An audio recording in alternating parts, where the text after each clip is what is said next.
Hello दोस्तों, आप सभी का स्वागत है मांगा मेलोडी हब पर sword master youngest son part 16। तो चलो शुरू करते बिना किसी देरी के।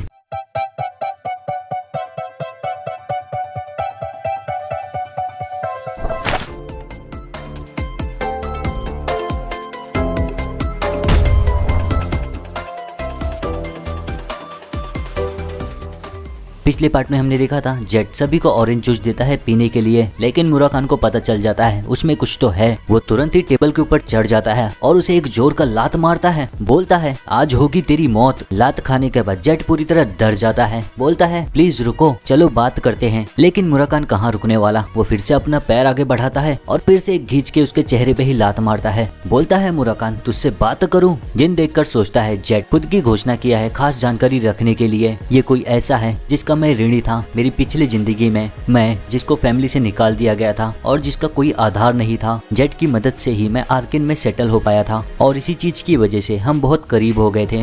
लेकिन ये कुछ खास वजहों से नहीं था। उसने मुझे अनगिनत बार धोखा दिया, ये बोलकर अंडरग्राउंड टीजिंग ऑक्शन हाउसेस से मिलाएगा। मुझ जैसे सीधे साधे से ये सब कुछ ले लिया, खाली मेरे कपड़े छोड़कर। बस उसके बारे में सोच के ही मेरा अब दिमाग खराब हो रहा है। लेकिन ये जिंदगी अलग है, इस बार मैं तेरा इस्तेमाल करूंगा। मुराकान बार बार जेट को मारते रहता है लात से। जेट को भी गुस्सा आने लगता है। बोलता है अगर तुम बार बार ऐसे ही करोगे तो मैं ऐसे नहीं रहने वाला। और हाँ, भले ही मैं ऐसा दिखता हूँ, मैं हूँ 5 स्टार। मुराकान उसके मुंह पर ही मारते हुए बोलता है क्या फर्क पड़ता है इससे। और मुराकान बहुत ही ज्यादा मारता है। जेट बोलता है बाद में मैं गलत था और जो मैंने दिया था वो पॉइजन नहीं था, वो सिडेक्टिव था। मुराकान बोलता है क्या फर्क पड़ता है, दोनों तो एक ही है। और मारता रहता है उसे। गिली सुनकर हैरान हो जाती है। जिन देखता रहता है, सोचता है इतना मेरे हिसाब से काफी है। बोलता है मुराकान रुक जाओ, चलो पहले सुनते हैं इसे क्या बोलना है। मुराकान सुनकर हैरान, हाँ हम इस कमीने की बात क्यों सुने जो हमें ड्रग्स देना चाहता था। जिनकी बातें सुनकर जेट बोलता है जिनको, मेरे लॉर्ड प्लीज मुझे बचा लो, मैं किसी तरह अपने पापों का प्रायश्चित करूंगा। मुराकान मारते हुए बोलता है चुप हो जा, मरने तक कुछ भी मत बोल। जिन टेबल पर बैठ जाता है। बोलता है अभी से मैं तुझसे कुछ सवाल पूछूंगा। मुराकान बोलता है ओए बच्चे। जिन बोलता रहता है अगर तू झूठ बोला तो तू मरेगा और सच बोला तो बचेगा। तेरा जवाब सुनकर मैं खुद से जांचूंगा, ये देखूंगा कि तू सच बोल रहा है या नहीं, अपने हिसाब से। समझ गया। जेट बोलता है हाँ। मुराकान उसे छोड़ते हुए बोलता है ठीक है, जो करना है कर। जिन बोलता है ठीक है, तो तू करता क्या है। जेट बोलता है मेरा नाम जेट और इस इन का ओनर हूँ और इन्फॉर्मेंट। जिन बोलता है और। जेट बोलता है एक स्कैमर हूँ और ह्यूमन ट्रैफिकिंग भी करता हूँ। मुराकान ये सब सुनकर और भी ज्यादा चिढ़ जाता है। जेट बोलता रहता है तो आप अगर मुझे नहीं मारोगे तो मैं आपके बहुत काम आऊंगा मेरे लॉर्ड। मैं आर्किन के बारे में सब कुछ जानता हूँ, मैं झूठ नहीं बोल रहा हूँ मेरे लॉर्ड। जिन बोलता है ऐसा लगता है जिस कारण तो हम लोग को ड्रग्स दे रहा था तो हम लोग को कहीं बेचना चाहता था। जेट बोलता है सही बोले, मुझे माफ कर दो। अपना सर झुकाए रखता है। जिन बोलता है कहाँ। जेट बोलता है क्या। वैसे ही जिन उसके हाथों पर पैर रख देता है कसके।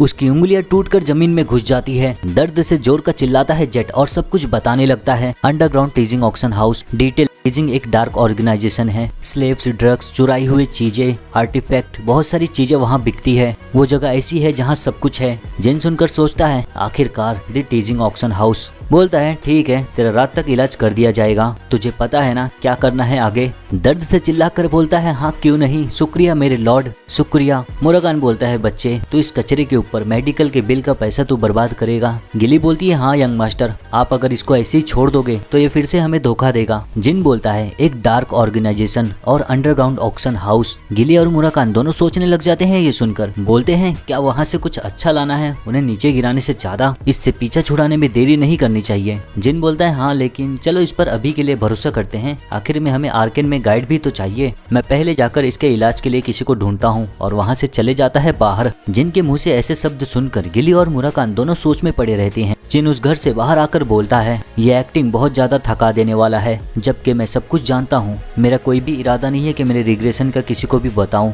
तो अब कुछ कर भी नहीं सकते। उसके बाद रात हो जाती है। डॉक्टर आके उसे हील करते हुए बोलता है हड्डियां जब तक हील ना हो जाए अच्छा यही होगा आराम करो। वहाँ से जाते हुए बोलता है कॉल करना अगर मेरी जरूरत पड़ेगी तो बाद में। उसके जाने के बाद जिन बोलता है अंत में लुटोरो मैजिक फेडरेशन से ही था वो। सोचने वाली बात है, रास्ते में भी इतने टैलेंटेड शख्स से मिल जाएंगे। जेट का इलाज होने के बाद वो अपना दांत भी देखता रहता है सब सही जगह पर है कि नहीं। सोचता है शह ये साली कमीले लोग पहले मारते हैं बाद में हील करते हैं। आखिर में इस दुनिया में है कौन ये लोग, किसी बड़े मार्शल आर्ट्स फैमिली का वारिस और या फिर बेमेंट्स के स्पेशल अफेयर डिविजन्स। क्या फर्क पड़ता है कौन है ये लोग। अगर मैं इन पर पीछे से हमला करूं तो मेरा कुछ भी नहीं बचेगा। तभी जिन बोलता है तो अब चलो चलते हैं। जेट सुनकर हैरान, क्या? जिन बोलता है हमें जाना होगा अंडरग्राउंड ऑक्शन हाउस में। उसके बाद हम देखते हैं अंडरग्राउंड ऑक्शन हाउस के बाहर 2 गार्ड्स खड़े रहते हैं। सामने देखता है तो 4 लोग चलते हुए आ रहे हैं। जेट्स को तो जानता है, बोलता है ओए जेट, तू इतने सारे लोगों को क्यों लेकर आया आज? क्या ये लोग प्रोडक्ट हैं? जेट बोलता है अपना मुंह बंद रख और दरवाजा खोल, ये लोग मेरे गेस्ट हैं। उसके बाद कोई और सवाल पूछा नहीं जाता। दरवाजा खुलता है इनके लिए, अंदर जाते हैं चारों जन। जिन देखता है तो बहुत सारे लोग हैं, संगीत बज रहे हैं और आपस में लोग बातें कर रहे हैं। मुराकान ये सब देखकर बोलता है खैर इन लोगों का यहाँ ऑर्केस्ट्रा रखना मजेदार है, एक ऐसी जगह पर जहाँ गैंगस्टर ऑपरेट करते हैं। जेट मास्क देते हुए बोलता है लोग ये जानते हैं टीजिंग का बॉक्स साल का है, लेकिन असली बॉस कोई और है। मुराकान बोलता है हाँ। जेट बोलता है प्लीज ये ले लो, अगर आप लोगों का इरादा है ऑक्शन में जाने का तो अच्छा यही होगा अपने चेहरे को ढक लो। जिन मास्क लगाते हुए बोलता है तो असली बॉस कौन है यहाँ का? जेट बोलता है ये कोई ऐसा है जिसे बोलते हैं स्पाइडर हैंड्स आल्हा। ये जगह उसके हिसाब से ही डेकोरेट किया गया है, लेकिन कारण ये है वो चाहता है कि असलियत छुपा रहे कि इसके नीचे गैंगस्टर्स हैं। जिन बोलता है बोलते रहो। जेट बोलता है मेरे जैसे के लिए आल्हा अलग है, उसके पास न खाली गंदी गलियों को शांत करने की ताकत है बल्कि वो है 7 स्टार हेर्बल लैंड से। अफवाह ये है कि उसका संबंध है प्योर ब्लडेड रून कैंडल से जो समुद्र के उस पार है। जिन सुनकर हैरान हो जाता है रून कैंडल? मुराकान बोलता है बच्चे अनसुना कर, तू क्या सोचता है वो अपना संबंध रखेंगे ऐसे लो लाइफ नेबरहुड गैंगस्टर से? गिली भी बोलती है हाँ यंग मास्टर, मैं भी ये मानती हूँ, चाहे कैसा भी मैं सोचूं इस चीज के बारे में ऐसा हो ही नहीं सकता। जिन सोचता है नहीं, एक है वो कमीना जो मुझ पे कर्ज किया था ताकि मैं स्वॉर्ड को कभी उठा ना पाऊं। अगर उसका संबंध मैजिक फेडरेशन से है तो मेरे हिसाब से वही हो सकता है। 9 स्टार कर्सेस मुझ पे किया गया था,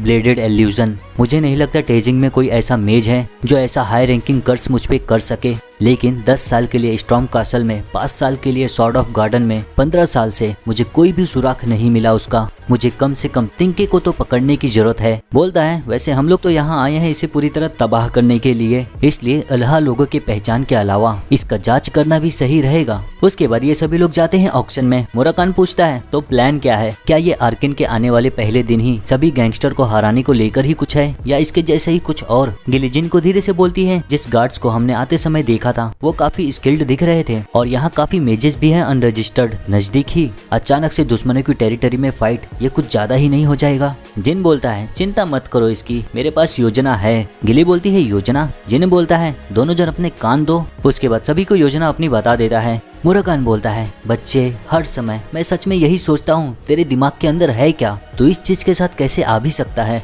गिली बोलती है ये सब चीजें, लेकिन यंग मास्टर आप एक रून कैंडल हो, क्या आप ये सब कर भी सकते हो? जिन बोलता है चिंता मत करो, अगर कुछ भी दिक्कत होती है तो हम वहाँ से भाग सकते हैं बस। और ऐसे ही चलते चलते ये लोग पहुँच जाते हैं ऑक्शन के नजदीक। जेट बोलता है एक्सक्यूज मी सर, हम यहाँ पर आ गए हैं, आप लोगों के लिए सीट भी मैंने चुन लिया है, आप लोगों का स्वागत है फ्लावर टीजिंग में अंडरग्राउंड ऑक्शन हाउस। मुराकान और जिन दोनों चेयर पर बैठकर ऑक्शन देखते रहते हैं। गिली खड़ी रहती है, पीछे जेट भी खड़ा रहता है और ऑक्शन जारी रहता है। ऑक्शनर बोलता है इससे फर्क नहीं पड़ता तुम कहाँ से हो और तुम्हारी कहानी क्या है, आज का प्रोडक्ट कुछ ऐसा है जो आपको काफी पसंद आ सकता है, एक स्लेव। सभी लोग देखकर उस पर बातें करने लगते हैं, ओह स्लेव्स काफी अच्छे भी दिख रहे हैं। और ऐसे ही ऑक्शन चलता रहता है। तभी जिन बोलता है जेट को क्या तू भी ऐसे ही हम लोग को बेचने की कोशिश करने वाला था? जेट हंसने लगता है, ये सुनकर बोलता है मैं बेवकूफ था। जिन स्लेव्स को देखकर सोचता है स्लेव्स हाँ, लेकिन इस चीज से सुकून है कि इसमें कोई बच्चे नहीं दिख रहे हैं। मुराकान बोलता है बच्चे अब तू क्या करने वाला है? जिन बोलता है हम इंतजार करेंगे,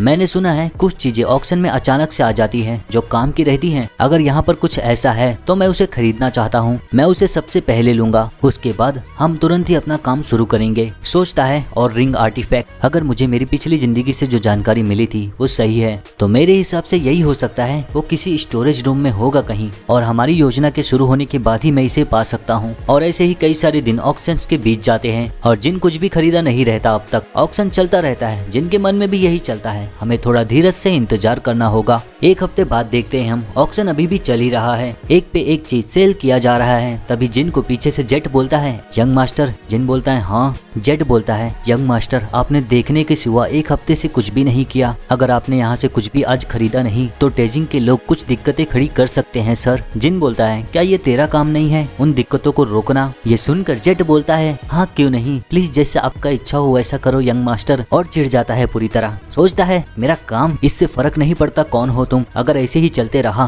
तो लात मारकर बाहर निकाल दिया जाएगा, थोड़ा जल्दी करो और खरीदो कुछ यहाँ से, इसके पहले कुछ भी हो जाए उल्टा सीधा। उसके बाद ऑक्शनर अगला प्रोडक्ट लेकर आता है, बताता है आफ्टरनून का पहला प्रोडक्ट है ये एक ग्रिमवॉर।